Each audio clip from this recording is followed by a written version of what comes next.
arikẹyìn àti Kunle Afolayan pàápàá lórí Figurine yẹn lórí soundtrack ẹ jọ wà dáadáa bọ̀ ń sìn a rí wípé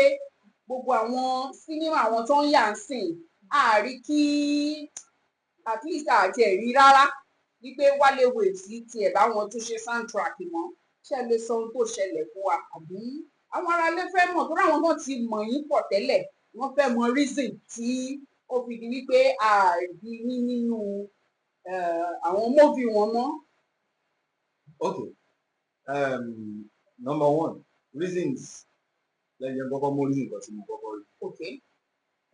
Ìgbà tí mo ṣe soundtrack Kunle Afolayan, I think it was 2007. Okay. Ó yà pọ̀ àbí and 6 gan.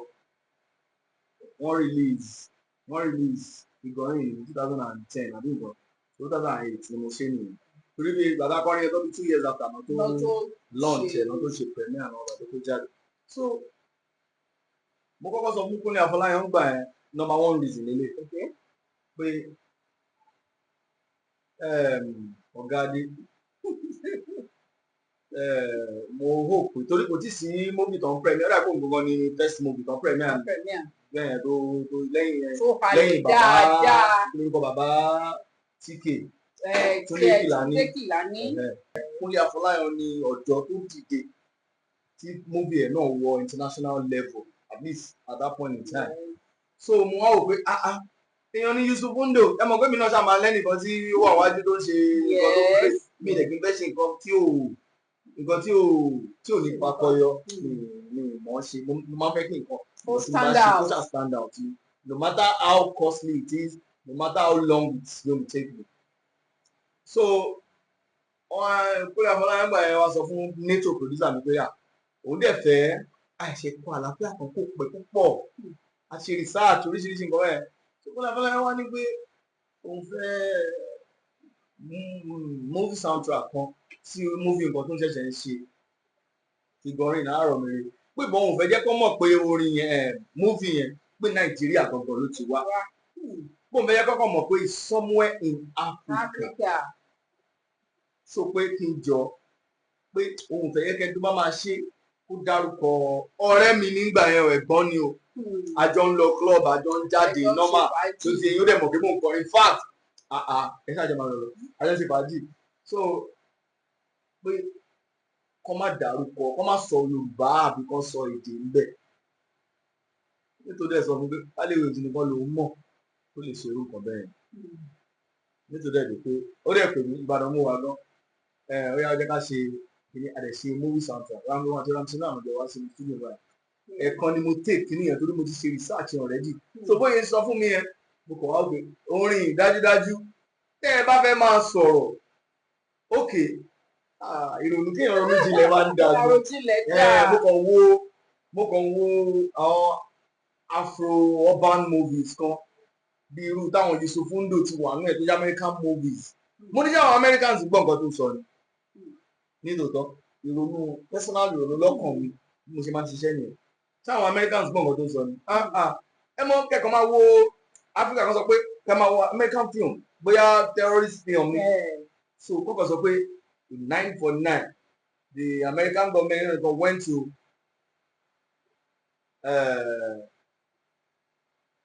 a part in Africa tó ti yẹn báyẹn ọ̀kan sọ pé yàbí wọ́n lọ Zimbabwe ṣẹ́yìn tó bá ti dé tó bá ti transit sí Zimbabwean ambience and the Zimbabwean footage yẹn báyìí ambience yẹn gbọ́dọ̀ change ẹ ti máa bẹ́ẹ̀ bá gbọ́ tẹ́yẹ ń ṣe ẹ máa gbọ́ elephant tó ń ṣe kékeré bá wọ́n bí ní pé ẹranko ó yà pa mí ẹranko bóyá tó yẹ kó àlẹ́ ẹranko tí wọ́n bí ní pé bẹ́ẹ̀ bá fẹ́ àwọn ẹranko wọ́pọ̀ ní sáìdì bíbá even gan àwọn ọlọ́dẹ wa náà kò jẹ ẹran bí ẹranko náà ní bẹ́ẹ̀ pè kejì nínú igbó. So ẹ wá wo òun ló infusion yẹn ni Yusuf Ndo náà jù sínú àwọn iṣẹ́ tó ti ṣe bíi wọ́n ti ń kọrin báyìí wọ́n kàn pé somewhere in Africa wọ́n ti gẹ́gẹ́ ẹ kàn máa gbọ́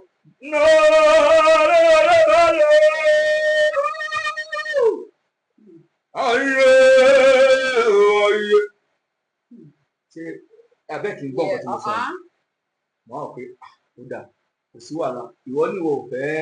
kán darúkọ sọ Yorùbá ní orin tiẹ̀ Kunle Afolayan nínú àwòrán tiẹ̀ kò sí wàhálà bí mo ṣe mú jáde ni bọ̀ mo wá ṣe kinní kan tẹ́ máa fi mọ̀ so ẹni tó bá jẹ́ ọmọ ìlú wa torí mo mọ̀ páwa náà ṣì ni a máa jẹ́ audience jù arárọ̀ mi rè yẹn wọn á mi sọ pé yẹn ó reflect mi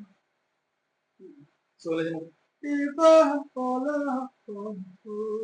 arárọ̀ mi rè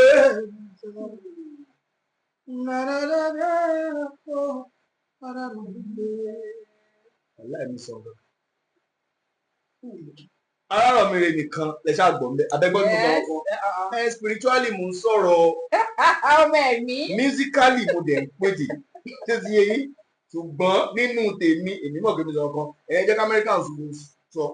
Americans àmọ́ àgbọ̀ á máa interpret nǹkan tí ó gbọ́ fún rẹ̀ gan gbọ́rọ̀ living santa torí mi tó ti yẹ yín so mo ìkọ́ mọ̀ pé mo lè ṣọyọ lẹ́ẹ̀kan bẹ́ẹ̀ mo ṣe báyìí tí Kunle Afolayan wọlé wọn sọ́nà sínú àlọ́jọ́ wa wọ́n fẹ́ kú mi Kunle kankan lórí ọ̀dọ̀ wow ó ní that's exactly what I want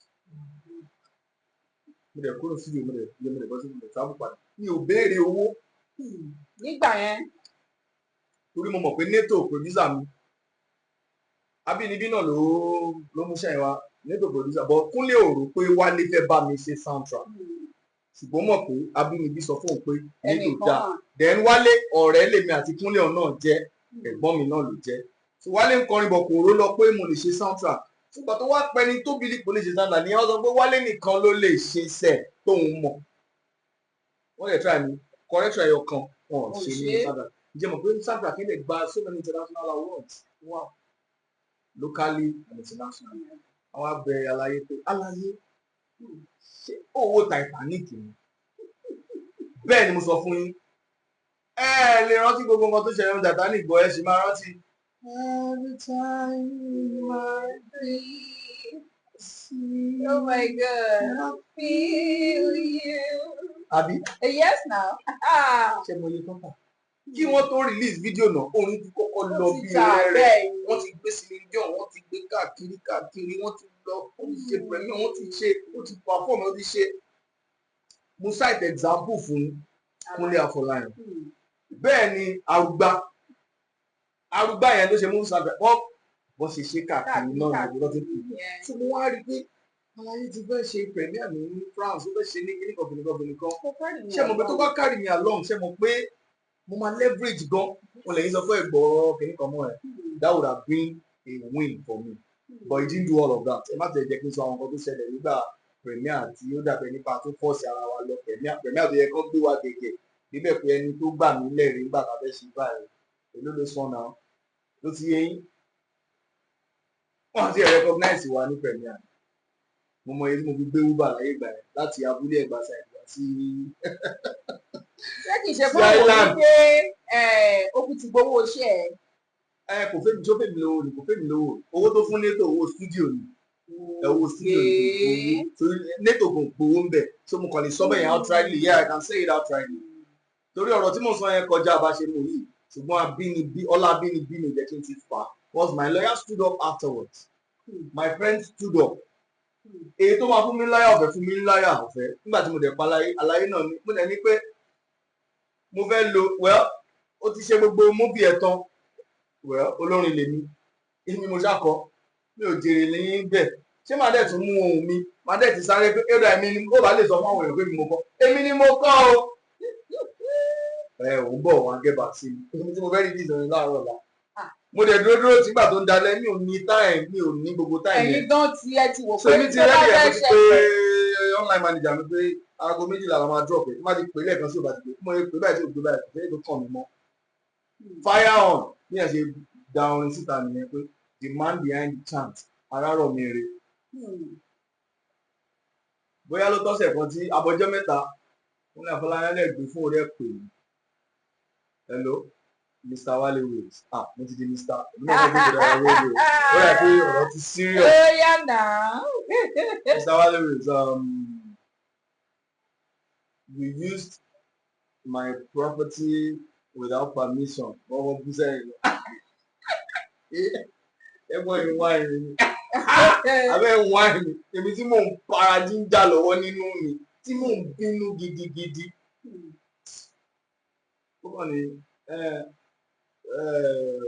So for using my intellectual property kí n kàn nìkan soundtrack tó wò fún mi ní nǹkan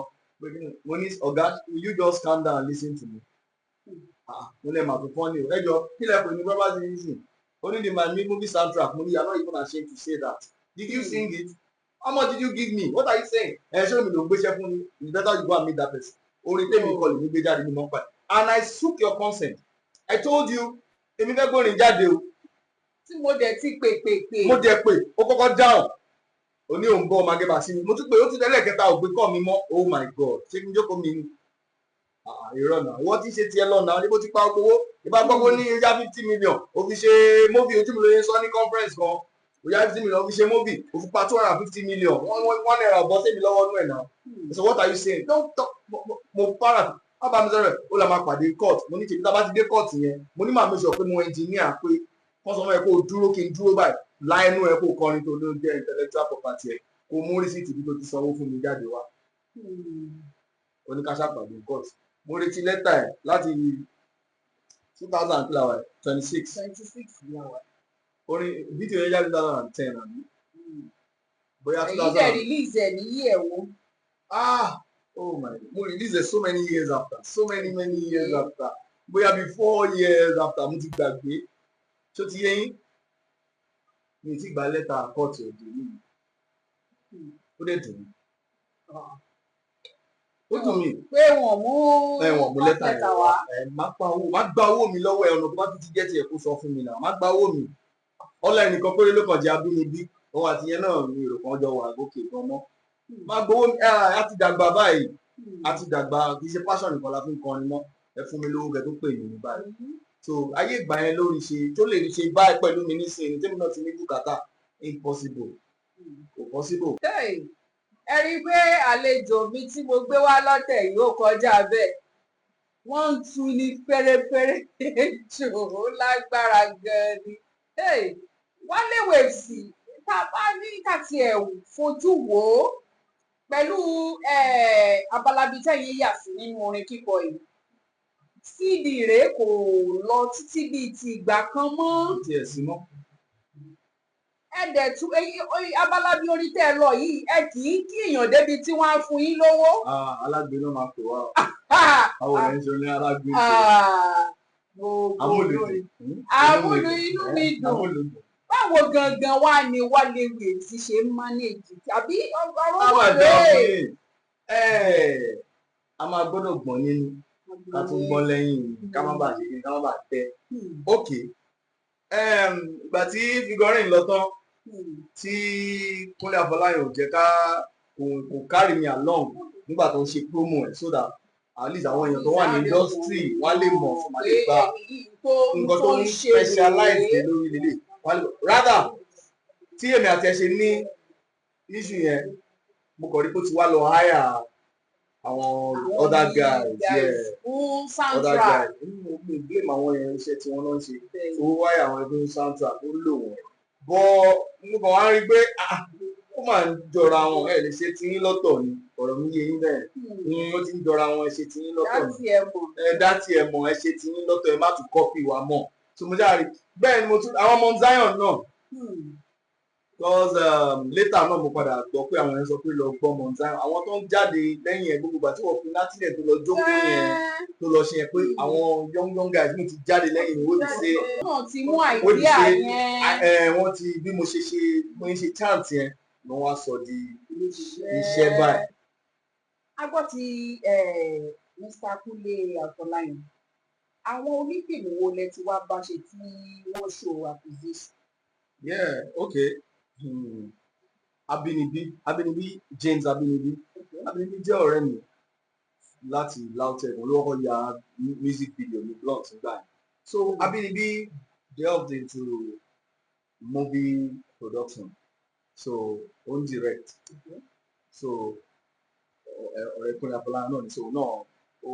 àjọ wà papọ̀ ní àjọ wà nípa àwọn olójẹ́ kéèmì àti Kunle mọ́ra dáadáa bẹ́ẹ̀ so òun náà wá ya movie the first movie ẹ̀ mentally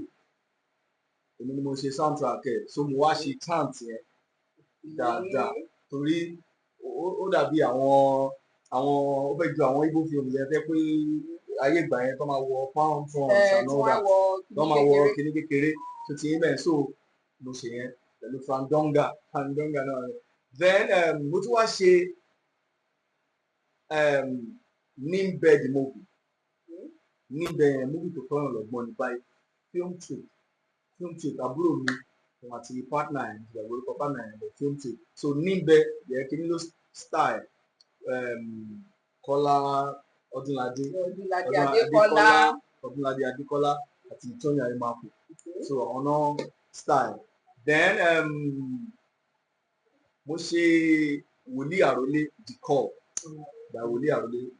kì í ṣe wòlíì àgbà mo mọ àròlé wòlíì àròlé the call mo bèbí náà mo ṣe pẹ̀lú ọ̀rọ̀ ṣe everything professional náà mo ṣe then mo ṣe ọmọ òbọ́mọyẹ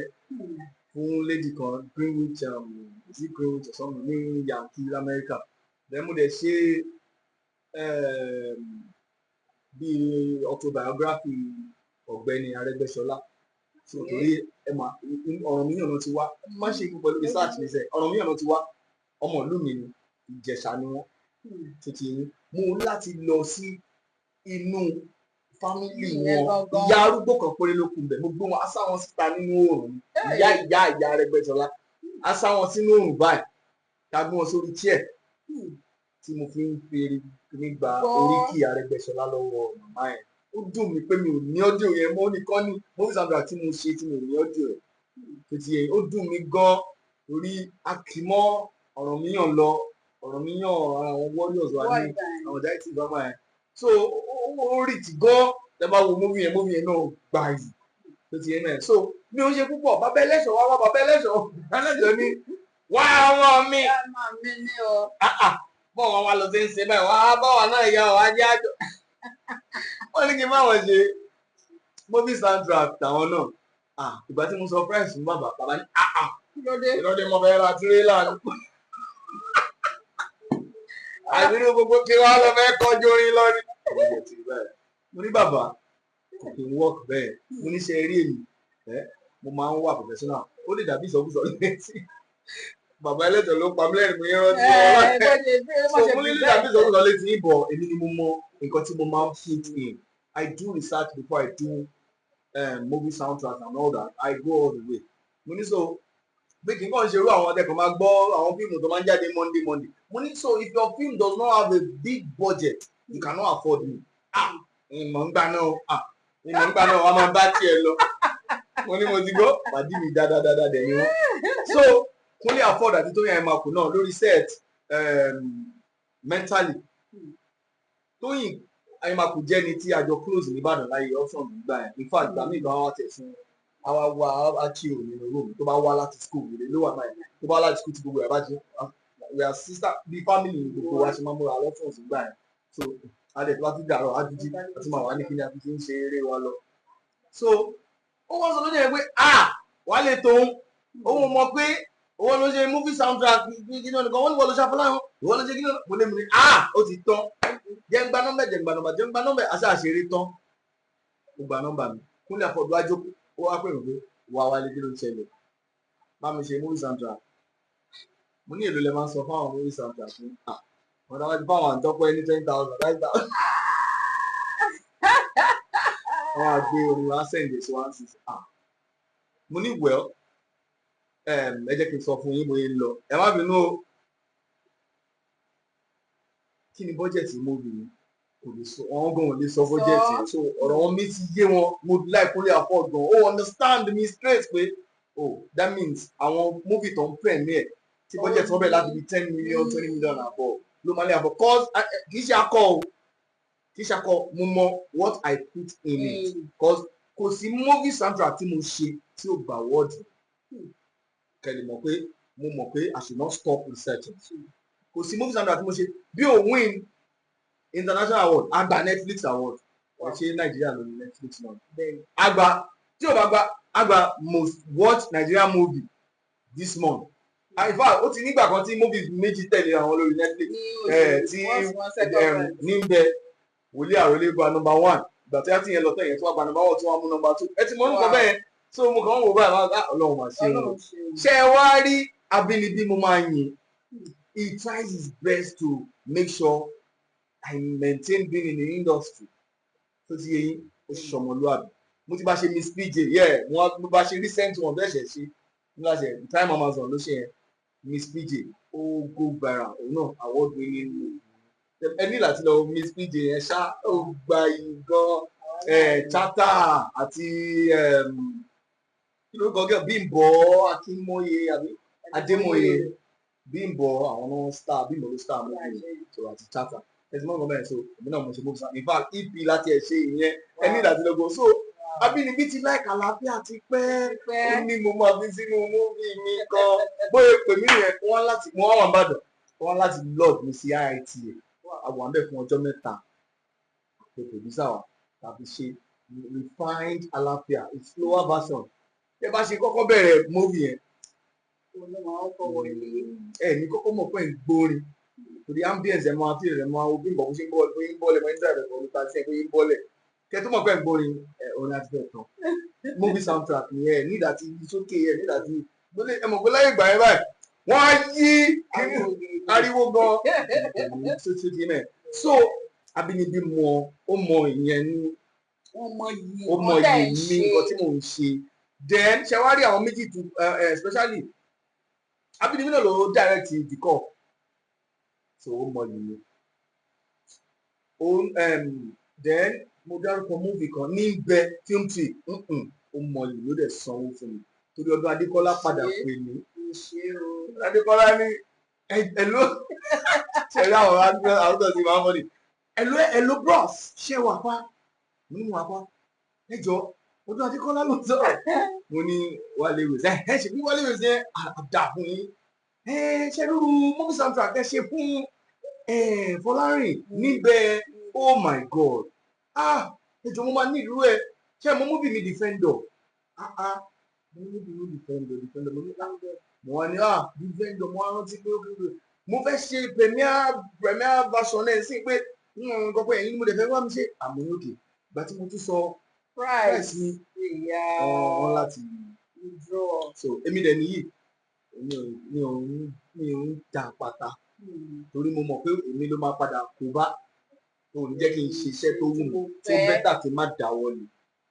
tó ti yẹ yín ṣe pé bí a pé èèyàn gbéraga bẹ́ẹ̀ ẹ lọ gbọ́ gbogbo orin mi tí n bá kọrin tó tí mi bá tí mix ẹ̀ ní òbí gbé jáde tí mi bá mix àmàṣà mi gbé jáde adẹ́fi 300,000 mix orin yẹn ọkàn lẹ́yìn ìgbà tá a kọ́ tó ní o ṣe mo yẹ tá a fi ń record ní studio ní sọyọ so 300,000 tá a máa fi mix àmàṣà orin kan torí pé mo wá mọ àbúrò mi òun náà ti mix àmàṣà tó dẹ̀ ṣe dáadáa dé sí máa bẹ̀ á gba 150k lọ́wọ́ mi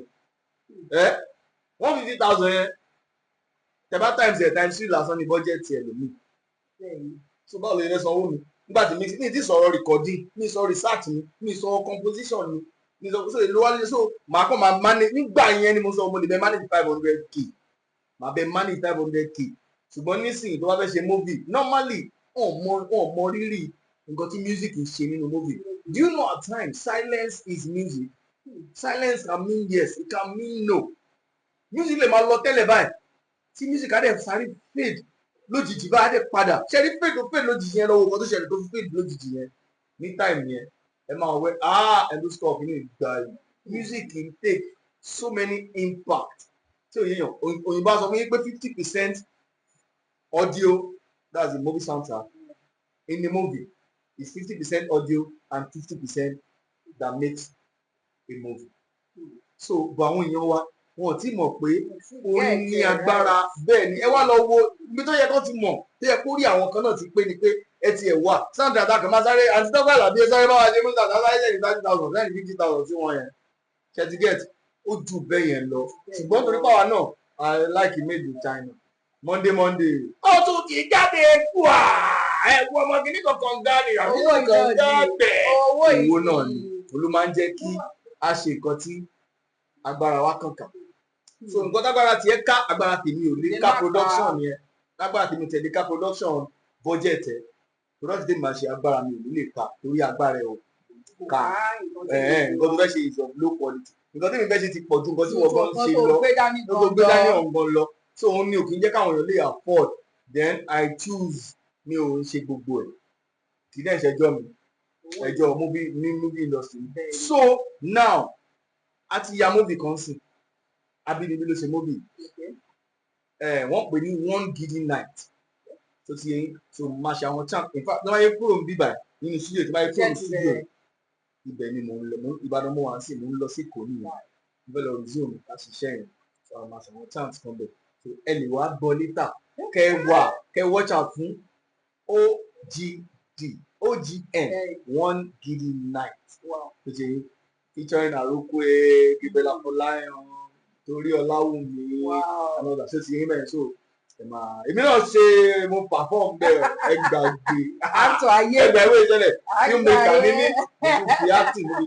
mo ti ẹ̀rọ tí wọ́n lẹ́ẹ̀dì lọ́rẹ̀ mi fi sí ó fi mí sí gébẹ̀ mo ná gébẹ̀ mi fẹ́ pa nínú inú mi dùn mí Aroko iná wà bẹ́ẹ̀ Aroko Uzọ Aroko ọmọ Ìgbò yẹn ọmọ dáadáa ó ló ń sọ lọ́wọ́ ní àwọn English movies yẹn so ẹ̀rọ manager mi náà wà lẹ́gbẹ̀ẹ́ mi àti brother mi kan náà so ó make sense so àwọn tó mọyì iṣẹ́ yẹn nìyẹn so ẹ tó bá mọyì wúrà ládẹ̀ tó máa ń tà fún ṣùgbọ́n mo expect kí industry film bóyá tí OGN bá jáde ṣe mọ̀ pé nǹkan tó kó bèmí náà ni accident yẹn torí pé Kunle Afolayan kò establish pé that's the man behind the chant kò mí pé kí n máa move on now so bọ̀ èmi náà odidi ọdún 8 ni mo lọ fi tọ́jú ara mi nígbà tí mo ní accident tí mo ní ọwọ́ mi tí ó kàn sí méjì so lọ́wọ́lọ́wọ́ yìí ọlọ́run ọba ọlọ́run tó ń jẹ́ ọba mo mọ̀ kó ṣẹ̀ṣẹ̀ bẹ̀rẹ̀ nínú ilé ayé mi torí àwọn nǹkan tó ń gba ẹnu mi sọ àwọn orin tó ń tẹnu mi kọ lẹ́nu ọjọ́ mẹ́ta yìí ó ti wá ń di ọgbọ́n àti ìmọ̀ òye tèmi gan lọ pé kó o tó dàgbà darú bẹ́ẹ̀ wò mí ò ná èjì o torí music does not have any language bẹ́ẹ̀ kí music language ni àníjó àwílò ló gbòǹgbà àmọ́ tó sọ gàwí premier gàwú lẹ́pà gàwú dọ́là mi mọ̀ tó ń sọ àjòpà so music kò ní language music kò ní tribe bébì kan ló ti wá bẹ́ẹ̀ ni. Mama bude, bude. Òun ni mo kọ tó dùn wọ̀rẹ́ yẹn mi ìmọ̀gá tó ń sọ. Àmọ́ bí kò ti wá. Àmọ́ ọmọ tó ti wá ní àgbọ̀ngàn tó sọ. Àwọn èèyàn dúdẹ̀ go viral. Àwọn ọmọ wa náà kọjú ní Nàìjíríà. Àwọn alágbàwọ̀ orí ẹ̀jẹ̀. Ṣé àmọ́ kan tó ń sọ? Àmọ́ so music kò ní language nìyẹn. Kò fẹ́ mọ bí tó ti wá. Kò ní country. Orin lórí kan jẹ̀ ṣá. Anybody ló lè kọ́. Kò sì wá ní age limit. Kò ní age limit torí tó bá jẹ́ pé Michael Jackson bó ṣe wà yẹn kó má tí kú ní ọjọ́ tèmi tí ò bá jó mọ́ a máa kọrin rẹ̀ àbí so Ebenezer Obey lọ́jọ́ tí Adeleke Ọlọ́run fọ̀rúkẹ́ wọn Adeleke àgbà ni o former Ọ̀ṣun state governor ìlú mi Adeleke Isiaka Adeleke former governor yẹn so ní ìgbà ayé wọn mọ́mí wọn kú ìyá wọn ṣaláìsí wọn lọ sọ àwọn Dangote Ọ̀tẹ́dọ́lá wọn wà bẹ́ẹ̀ èmi àti Ebenezer Obey la kọrin mo dọ̀bálẹ̀ báyìí ni mo fún bàbá so mo wá rí Ebenezer Obey tó ń bọ̀ kẹ̀jẹ́ wọ́n gbé wọn lápábí wọ́n bọ̀ kẹ̀jẹ́ wọ́n á gbé tí àwà sí kí n tó kọrin tán mo ṣáà rí pọ́n ti gbé tí àwà sórí ṣé wọ́n fẹ́ ṣe májìkì ni orí ìjókòó ni bàbá ti kọ gbogbo orin tán mo lọ sí wedding kan náà ní Ìjẹ̀bú orí ìjókòó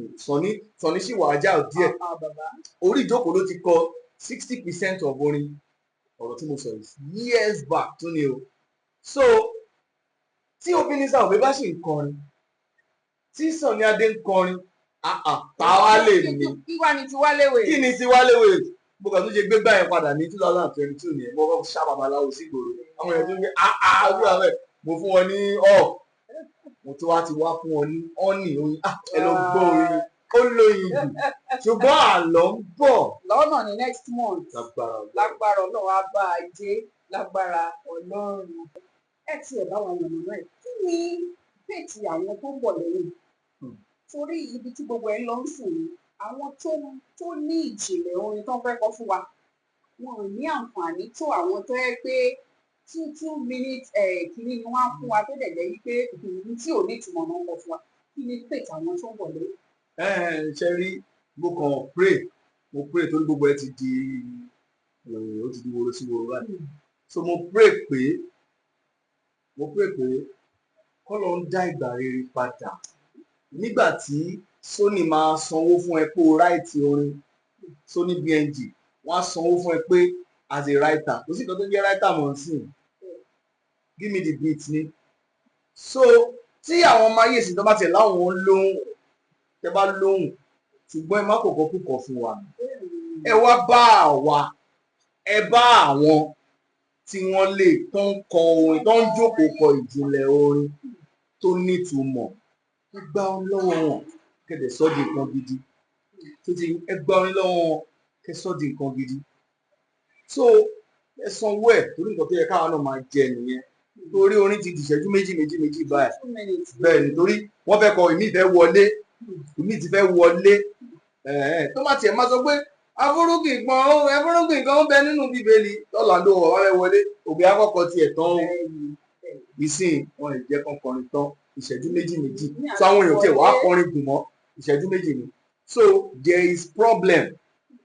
a serious problem in the insanity of the industry the music industry the quality of the music in the industry is a big problem now because àwọn èèyàn wa gan wọ́n ti wá sọ àwọn listeners gan wọ́n ti sọ wọ́n dorí ìgbọ̀kúgbọ̀. ìgbọ̀kúgbọ̀ ti máa mọ̀yàn lára tó bá ti ń pẹ́ jù ìgbọ̀kúgbọ̀ máa mọ̀yàn lára tó bá ti ń mu gàrí tó bá yá gàrí akàdà bíi mọ́lì gàrí tí máa di chicken ní ìsinsẹ́ ọjọ́ tẹ bá di oúnjẹ kan tiẹ̀ tó wà sí torí sì ti gàrí pé jọba bọ̀ ọkàn gàrí mi o má bọ̀ ọkàn bọ̀bọ̀ ọlọ́ba bẹ̀ ṣúgà gàrí ti máa mu lọ́sàn-án ọ̀la ni mo rà lẹ́dì ṣẹ́ni pé tiẹ̀ ó ti so wọ́n ti sọ àwọn èèyàn wa di onígbọ̀kúgbọ̀ so nísìnyí báyìí mo máa rọ àwọn olórin wa kéékèèké kí wọ́n try best wọn láti máa jẹ́ kí quality wà nínú nǹkan tó ń sọ tó bá rí kó fẹ́ le jù online ti wà táwọn èèyàn writers association ti wà nǹkan bẹ́ẹ̀ consult them ẹjọ́ mo fẹ́ nǹkan báyìí fún mi lórí irú èmi báyìí tí má ra ìtọ́ni fún ẹ òṣòro eré ń tiẹ̀ nìyẹn ẹ mọ reason ni pé màá ti fẹ́ bẹ́ẹ̀ ṣe tán so káwọn ọmọ wa jẹ́ kéèyàn ló mọ ọmọ ẹ̀ lọ́jọ́ wípé wọ́n bí báyìí kí ló ní ló ń ṣe báyìí mo lórí kó sọ̀rọ̀ ó sọ pé ṣe sọ mí sọ sí ìlú lẹ́fẹ̀ẹ́ sọ fọ́mọ ẹ̀ ní kó lórí kan ó sọ̀rọ̀ ó pòwe sínú ẹ̀ àbí kẹ́kẹ́ gbọ́ kán sọ pé ẹ̀yin ìmọ̀ràn lóríṣiríṣi tó lè ràn wá lọ́wọ́ kán jẹ́ ká improve ní quality of our content ẹ̀yin náà wúrò rí báyìí. ọmọ mi ṣeun rere tí a dára o ọmọ mi gbọ́ tèmi tí a dára o ọmọ mi ṣeun rere tí a dára o